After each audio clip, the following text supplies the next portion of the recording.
finish up with the news at the start of the next segment. Then we're going to go to your phone calls. I want to hear from first-time callers again on any of the issues I've raised here. We've got big breaking news going up in the next 10, 15 minutes or so that is going to go over a lot of really important info. Just so you guys know, you just opened a mic up or something over there. Switch got flipped or something. So I'm getting the audio out of the studio. Sounds like it's off now. No, it's off now. Thank you. You heard it too, John, right? Yeah, the wind noise, whatever it was. Oh, that lost my train of thought. Doesn't matter. I didn't lose my train of thought. There's like so many thoughts. How do you reach into a sea of them and pull up the most important? I guess you don't. I guess you just start going over the thoughts, and those that have ears to hear, they're going to hear. Those that don't, they're not going to.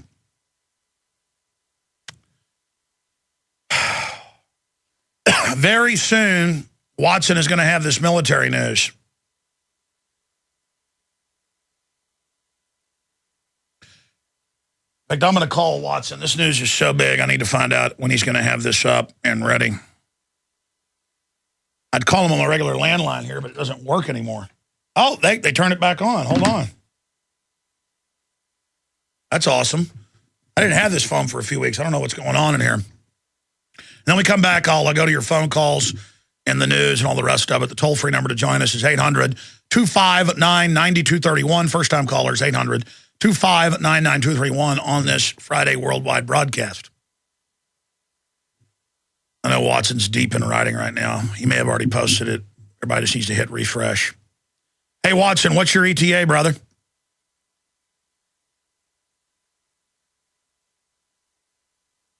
I know it's a 115-page document, but I've looked it up. It's an Army manual current, and I just want to point to all our other re-education camp stuff and then just link to the full thing. And we're going to get our source on tonight on the Nightly News. I was telling people the ETA was in about an hour at the start of the show. What do you think the ETA is?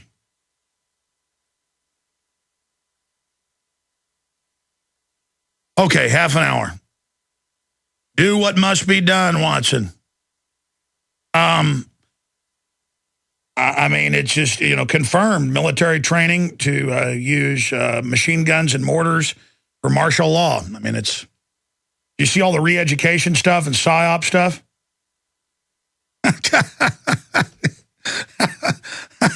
All right, buddy. I'll quit bugging you. Thanks. Oh, side issue. This video me and Aaron have been working on for almost 3 weeks. I just want to keep that as a featured video on YouTube. I'm going to tell folks over there to do that for about a week. And I want you to watch it, write an article next week with your perspective, whatever that is on it. Because I really want to promote this video that's coming out. All right? I think it's very important information. All right. Thank you, sir. See ya.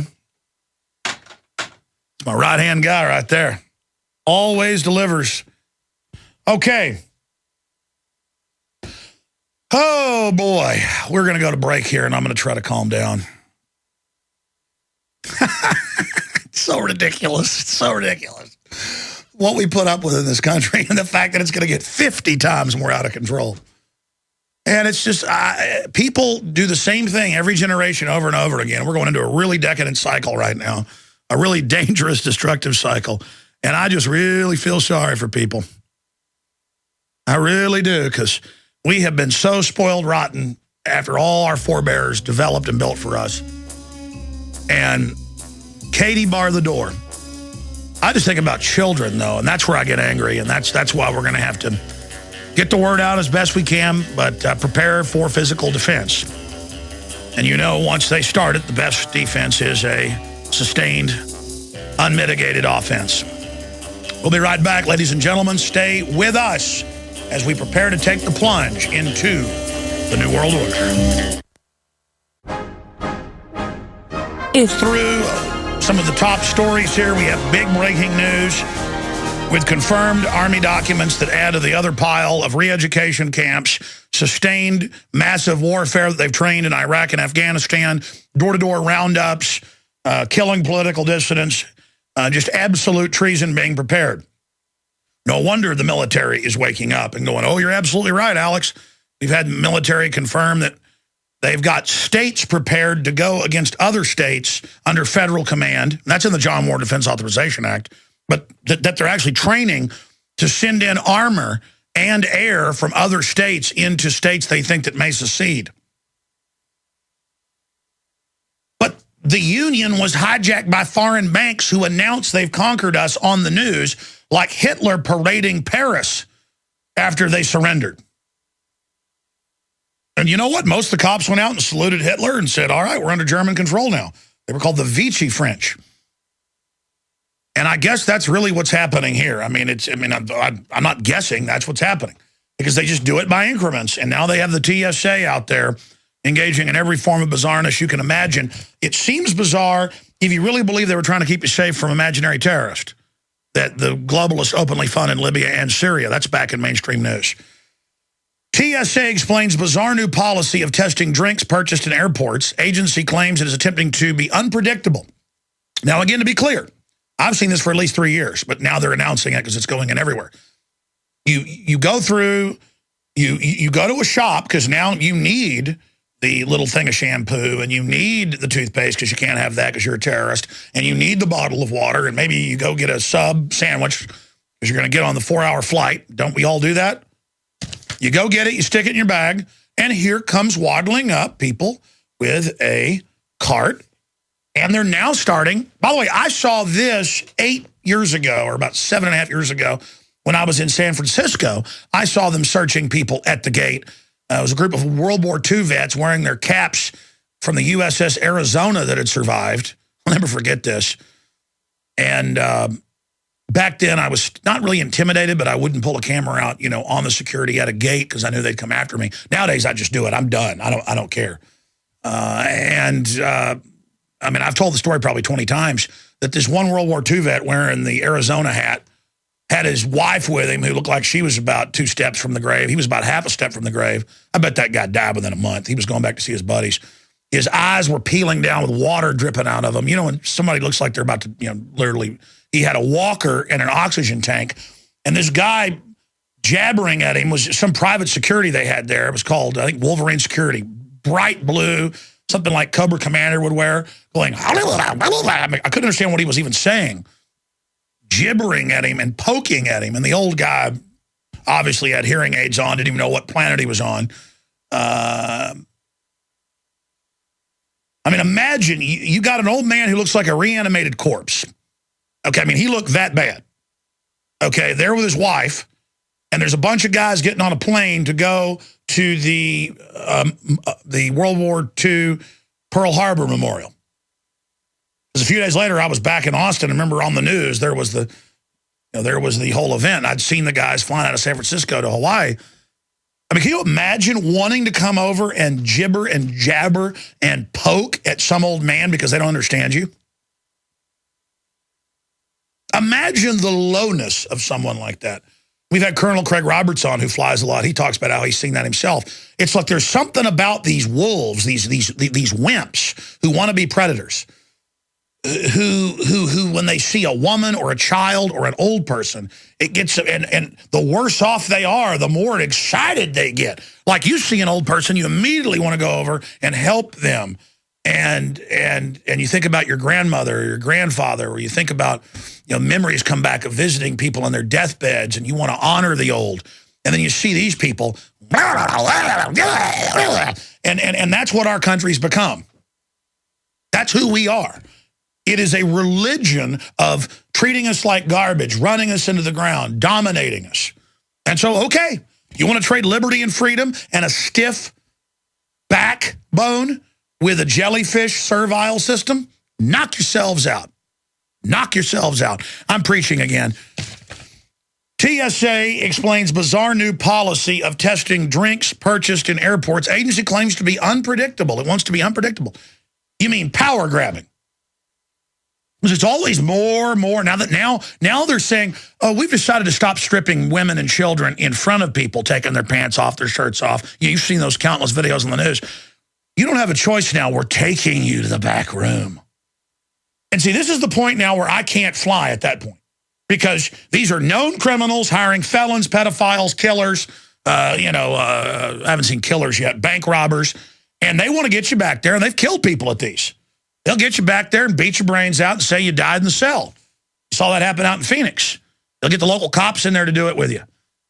And that's what happens. I mean, now you're going to interrogation rooms, and they're setting up interrogation rooms that are mobile on the highway, so when you drive up to one of these random checkpoints and the TSA's there commanding the Army and the Marines, I'm not kidding. This has happened in Tennessee, you name it. Look it up. There's videos on the news. And they literally take people now to the interrogation center. And now the cop brings you in, the door closes, and there is the person in their little chair. They turn towards you. Sit down. I've been interrogated flying into Canada like this. You're going to go to prison. We've got your laptop, and if we find any porn on it, you're going to go into a Toronto prison, and we don't like you bleeping American pigs. And I'm like, wow, and we know you want to go to the Bilderberg conference. Let me tell you, you're never going to leave Canada. You'll probably get 10 years in prison. We're downloading all of your laptops now. I'm like, well, I don't have any illegal porn on my computers. I don't think I have any porn. But, I mean, there's 3 of us. And they're like, no, any porn is taking it across the country lines. And I'm like, well, I haven't looked at any, but I don't think there's any porn on the computers. And they sat there for 15 hours getting madder than a pistol. They downloaded our entire computer, stole everything, and there was nothing. There were photos and JPEGs and things from like tiles on the websites of like, they'd come back in and go, what is this? And it'd be a cop putting handcuffs on somebody, and I go, that's photos. We're updating the website. What is this? And it showed like a SWAT team in black mask, and I'm going, well, I was like, why don't you just be nice and let me go? They were so stupid, though. They'd taken all our cell phones, but Aaron had this little bitty cool one that was so small. He lost it about a year later. And I was like, I don't care what they say. They're out of the room. Call Jim Tucker. We called Jim Tucker at like 3 a.m. and get him up out of bed. We go, Jim, you got to do it. Because we knew the hotel he was at, because we were going to stay at the same place with him. This is in Canada, 2006. I said, Jim, you've got to call all the press. They're either going to put us in jail, they can find something, or they're going to deport us. They're going to send us back. You got to get the media here. And man, by like 10, 11, they're screaming, they're cussing. We're still going to prison. We're bad. When they know we've done something wrong. And then all of a sudden, I'm having flashbacks to all this.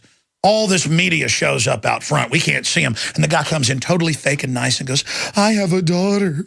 I have a family. If I get fired for this, it's all real fake. Now he was begging mercy. If this happens, if you tell him what went on here, I was told to do it by the conference people. Promise me you won't say anything bad. Promise me. Promise me. And I said, well, I'll tell him the truth, but I'll be easy on you. And I went out and said a little bit. And the guy was like fake crying and all this stuff. But, I mean, that's who these people are. Can you imagine that guy when he meets his maker?